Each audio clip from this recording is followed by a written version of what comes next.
Hi, this is VR Tapscott. Welcome to another episode of Recycled Drivel, where not only do I take stuff I wrote a couple of years ago and talk about it, I'm also slowly converting it to video.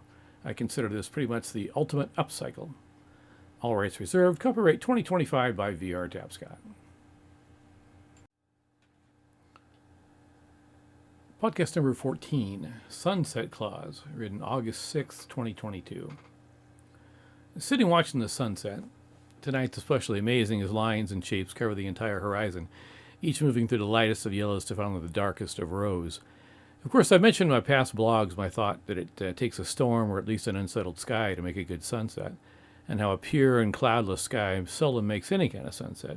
Just as pure and cloudless life would be very boring.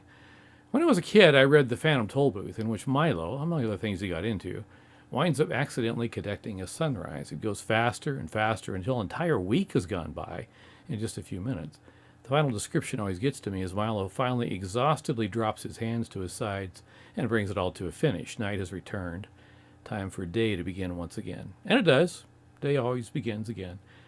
It's very easy to forget in the midst of darkness that day always comes, that night is always vanquished, that light is always triumphing over unlight. In the Harry Dresden Wizard series, Harry speaks of and experiences the dawn breaking. A wave of sunlight moves across the world. All the overnight enchantments are gone, the undead are put back to rest, the vampires are tucked safely in their coffins, and us regular folk are allowed out to play again. Always remember that darkness is not a thing unto itself, it's simply the absence of light. That evil is not a thing, it's the absence of good. That lettuce and tomato are not a thing, they're simply the absence of bacon.